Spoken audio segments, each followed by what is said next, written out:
So Harvard University's first black president, Claudine Gay, she stepped down Tuesday to stop critics from using her to taint the Ivy League school's reputation as she faced racist and death threats. Now, Gay's move marks the shortest presidential tenure in the institution's history as she stepped down after 6 months. They say it comes after plagiarism allegations and pushback over her testimony at a congressional hearing on how anti-Semitism was handled on college campuses. Now, I want to play a clip of that because, see, Dr. Claudine Gay, when you are faced with someone coming at you using anti-black racism but is veiled and you don't know how to respond to it other than like an educated response, I'm going to teach you how to respond, Dr. Gay, if you see this video. Let's go ahead and roll that clip. Dr. Gay, a Harvard student calling for the mass murder of African Americans is not protected free speech at Harvard, correct? Our commitment to free speech... It's a yes or no question. Is that corrected? Is that okay for students to call for the mass murder of African Americans at Harvard? Is that protected free speech? Our commitment to free speech It's a yes or no question. Let me ask you this. You are president of Harvard, so I assume you're familiar with the term intifada, correct? I've heard that term, yes. And you understand that the use of the term intifada in the context of the Israeli-Arab conflict is indeed a call for violent armed resistance against the state of Israel, including violence against civilians and the genocide of Jews. Are you aware of that? That type of hateful speech is personally abhorrent to me. Dr. Gay's first mistake was this. When she was asked that question, paraphrasing, would they be okay with them advocating for the murder of black Americans? The first thing I would have said, ma'am, why did you ask me that question specifically? Is it because I'm black? Is that why you asked me that question? Why didn't you ask me a question about just advocating for, anything happen to any group of people, any student, no matter what background they come from? Why specifically black Americans? So you only say that to me because I'm black. So in your mind, I only care about black people and I don't care about all the students that I'm over? Wow, that sounds like anti-black racism to me, ma'am. So we starting off this testimony real good. But to answer your question, ma'am, I don't want to see nothing happen to any of our students on the campus, no matter where they come from, their religion, their gender, their orientation, nothing. Their race, all our students are important in the university. Now, next question. And then she went on, you heard this terminology? I was like, yes, I did hear the terminology, yes. And do you agree with it at XYZ? I don't agree with that kind of language personally. We are an educational institution and we really shouldn't be bringing politics on campus anyway. Unless you are in political science. But the students that have said things that are considered discriminatory, we're dealing with them individually and we cannot discuss how we deal with things with individuals on the campus that say certain things. These are individuals, they don't represent Harvard, they don't represent the student body. These are individuals and we have to deal with those individuals accordingly. You understand? See, that's the way you respond. But see, the moment they try to come at you like that and you attack back with charges of anti-black racism, well, that's what that woman was doing. If you look at that woman, that Elise Stefanik chick, you can see it all on her. You can see it. It wasn't that hard. Because listen, as black people, we can look at them and tell when they coming on some anti-black racism. It's not what you say, it's how you look. We know the look. All black people know the look of a racist. We know. It's a certain look they give you. It's not physical features, it's a look they give you. And we know where that look is. We know where it comes from. We know. See, this is the problem with you educational people that's not really about standing on business for the black community and thinking, we got to get into these institutions so we could actually make some change. I learned a long time ago, you never would change their institutions. You never would do that. Their institutions was never set up for us.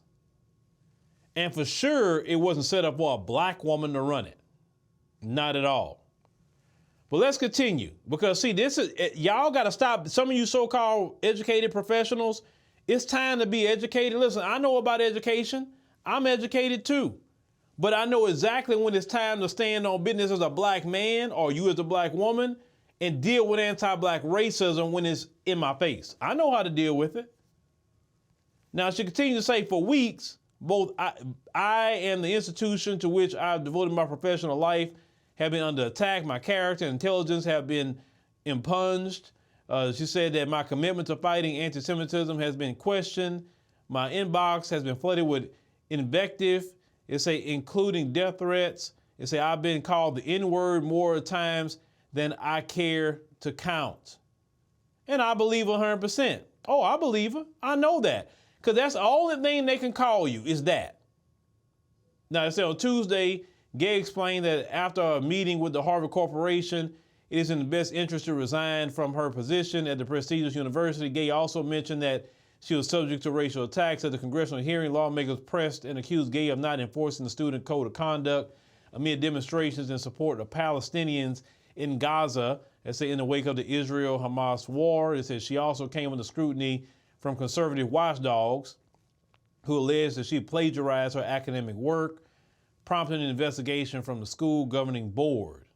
The probe concluded that there were no violations, only a few instances of inadequate citation.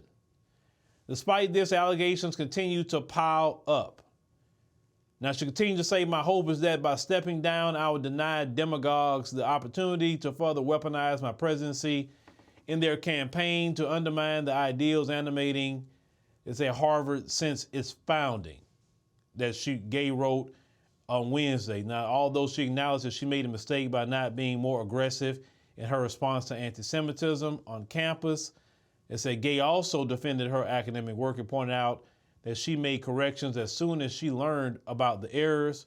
She clarified that she never misrepresented her research findings nor claimed credit for others' work. But see, this is the thing.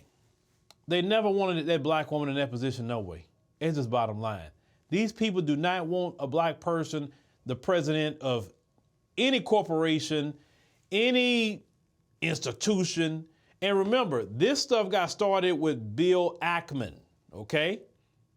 And if you research Bill Ackman, he's the one started leading the charge and saying, I'm not going to give to Harvard no more if you're going to continue to allow this kind of speech, and you're going to, and then start attacking her because I think he gives a couple of million a year. Let me tell you something about that. One thing I will not allow is donations or anything to control me. It ain't happening. If someone gives to our platform, it's because they felt that they want to support what we're doing, so we continue to do it. I don't want no money from nobody to say, well, I'm going to give you $10 million, Phil, but you got to do what I tell you to do. Oh, no. That means I'm being bought at that point through a donation. I would tell, see, if y'all really about it, y'all have said, keep your money. We don't want it. We good. Well, we got it. We Harvard. Trust me, we good. That would have been the right response. But these PWIs, these Ivy Leagues, they bow to their donors. That's what they do. Now, if the black community is talking about this and all of them so upset about this happening to her, well, why don't y'all in the HBCU give up a position?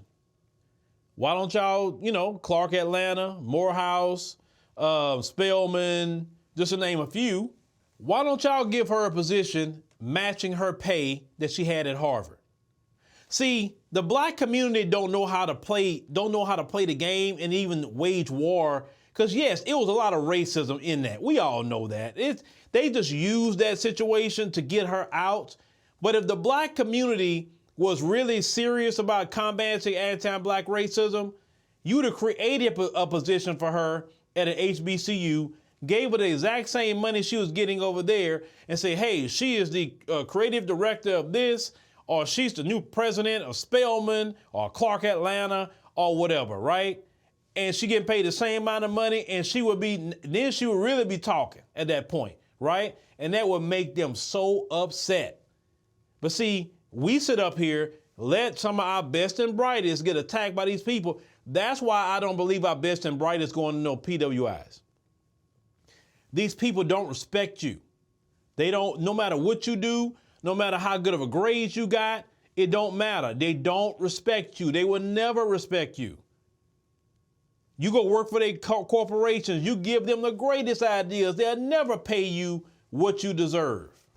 They will never give you the CEO position that you deserve because you bringing all the ideas. You can make these people $10 billion in a year and they won't do nothing for you because they don't respect you. That's why I like black people to create our own stuff, our own schools, create our own institutions, our own corporations, create our own things, and put all our gifts and talents into that.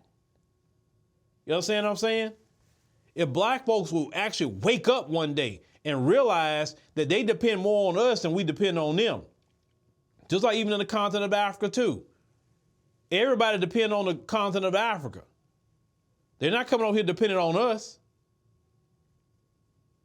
But yeah, that was complete racism. We all know this, but our best and brightest need to stop trying to work your way up in their institutions. Let them have the institutions. Let them have it.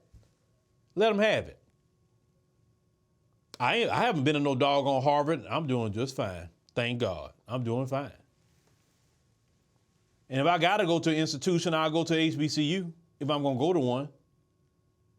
But, it's like, I hate that happened to her, but she got a good lesson into anti-black racism. Oh, she got it.